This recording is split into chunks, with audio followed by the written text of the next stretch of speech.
المتقين نبينا محمد سيد الأمين وعلى آله وصحبه أجمعين.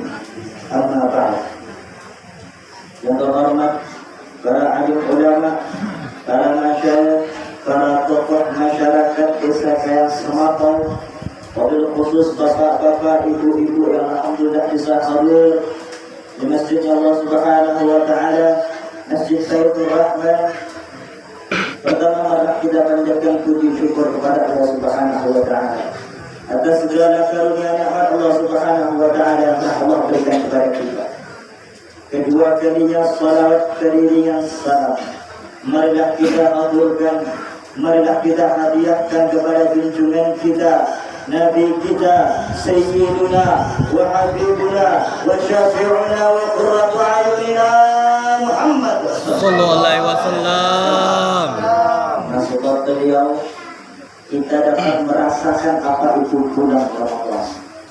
Sebab beliau kita dapat merasakan kenikmatan iman wal Islam, dan sebab beliau pula kita dapat mengetahui yang mana yang haram, yang mana yang halal. Alhamdulillah. Bapak-bapak, ibu-ibu yang dirahmati Allah Subhanahu wa Ta'ala. Tadi barusan kita berbuka bersama di Masjid Baitur Rahman. Makan-makan bersama, saling berbagi bersama. Ini merupakan anugerah dari Allah.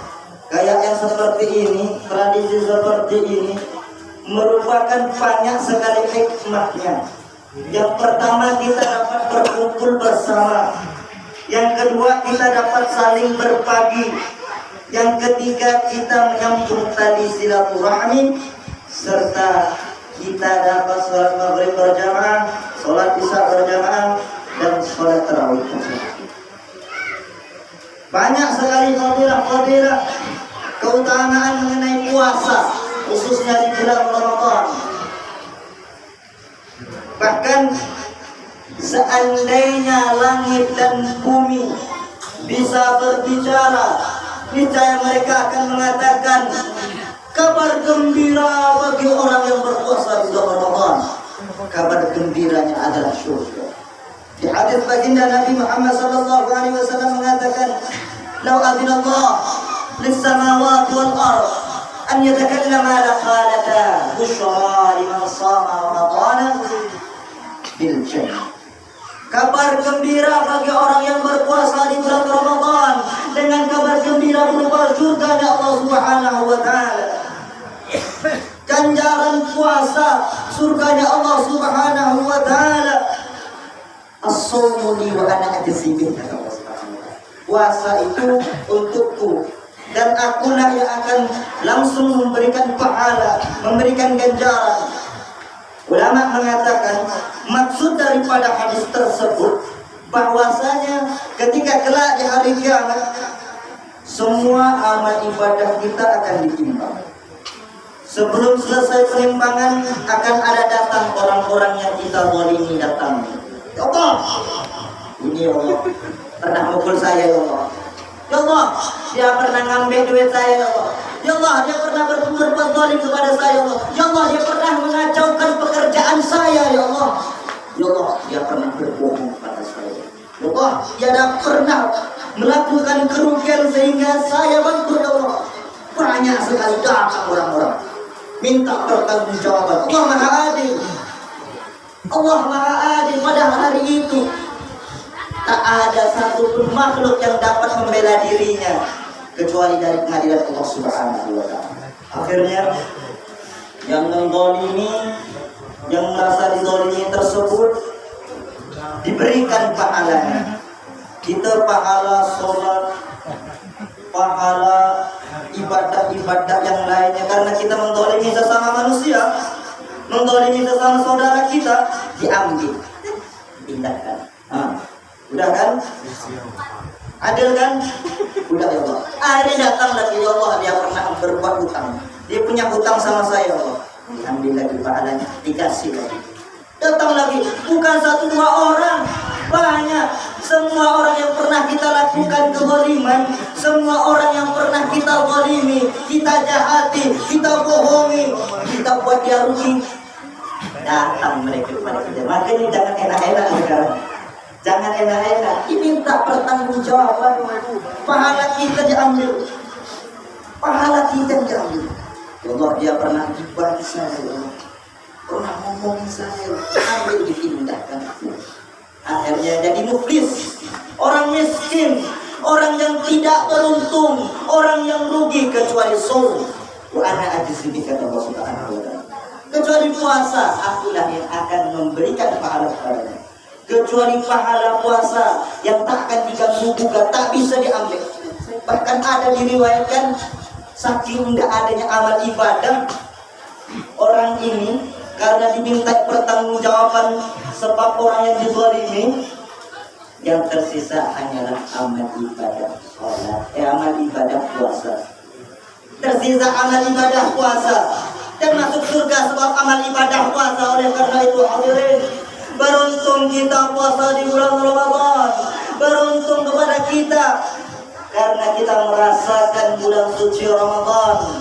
Allah memberikan kita panjang umur, Allah memberikan kita rezeki sehat, bisa puasa nyaman, bisa menahan rasa lapar, rasa haus, hawa nafsu di bulan puasa. Karena pahala puasa ada surga Allah Subhanahu wa taala. Surganya Allah Subhanahu wa taala. Siapa yang enggak pengen surga? Semua orang pengen surga. Tapi adakah pekerjaan kita yang menuntut kita ke surga? Nih kata Allah, saya siapkan surga, tapi saya siapkan neraka juga. Loh kok gitu ya Allah? Kok diharuskan neraka juga? Ya iya, diuji dulu kita, pantas tidak kita masuk surga, pantas tidak kita masuk surga, atau kita harus masuk neraka. Itulah adilnya Allah Subhanahu wa taala. Kalau kita jahat, kita sering berbuat zalim, sering maksiat, sering melakukan dosa kepada Allah Subhanahu wa taala, kita punya surga Allah taala. Nyaman juga. Oleh karena itu, minta ampunan kepada Allah, minta maaf. Semua dari kita ini tidak luput dari maksiat, tidak luput dari dosa. Hanya Allah yang dapat memberikan ampunan, hanya Allah yang dapat memberikan maaf, hanya Allah yang dapat memberikan kita masuk ke surga. Karena sebab apa? Sebab rahmatnya Allah Subhanahu wa taala, kasih sayang Allah Subhanahu wa taala kepada kita hamba. Bapak-bapak, ibu-ibu yang rahmat Allah Subhanahu wa taala, sudah berbuka bersama. Nanti setelah sholat tarawih kita juga baca Quran bersama-sama, tadarusan sama-sama, belajar Al-Quran. Rasulullah SAW bersabda, "Wa majtama'u qaumun fi baitin min buyutillah yatluna kitabullah wa yatadarasunahu bainahum illa nazalat 'alaihim as-sakinah wa khaffat 'alaihim al-malaikah wa tatanazzalu fiha ar-rahmah wa dhakarahum fi man indah." Tidaklah berkumpul suatu kaum di salah satu rumahnya Allah Subhanahu wa taala kecuali diturunkan kepada mereka as-sakinah, ketenangan. Tidaklah berkaum tersebut berkumpul di rumahnya Allah Subhanahu wa taala, di masjidnya Allah Subhanahu wa taala, kecuali mereka diturunkan rahmat Allah Subhanahu wa taala. Tidaklah kaum tersebut berkumpul di rumahnya Allah Subhanahu wa taala kecuali Allah sebut nama mereka di sisi-sisi Allah Subhanahu wa taala. Allah sebut nama mereka di antara malaikat-malaikat ini, wahai malaikat si fulan begini.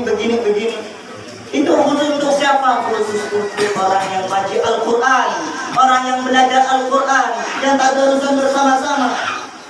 Fadilahnya sangat besar, fadilahnya sangat agung, disebut-sebut nama kita oleh Allah Subhanahu wa taala di antara para malaikat itu.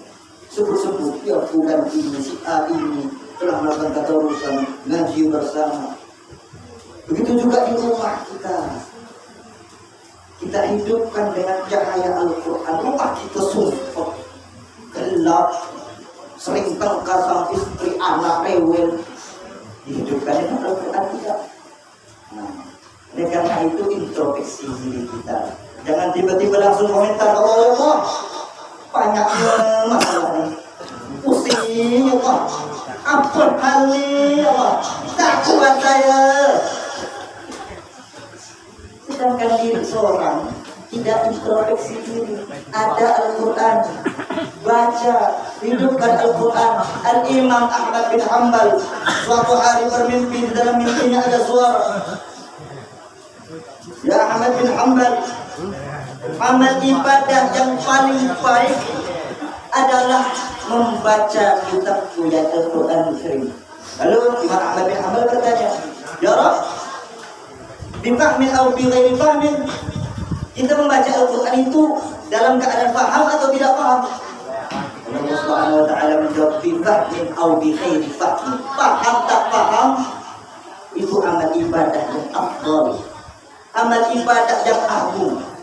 Bapak-bapak, ibu-ibu yang dirahmati Allah Subhanahu wa ta'ala, mungkin cuma ini bisa saya sampaikan. Allah tidak baik. Assalamualaikum warahmatullahi wabarakatuh. Waalaikumsalam.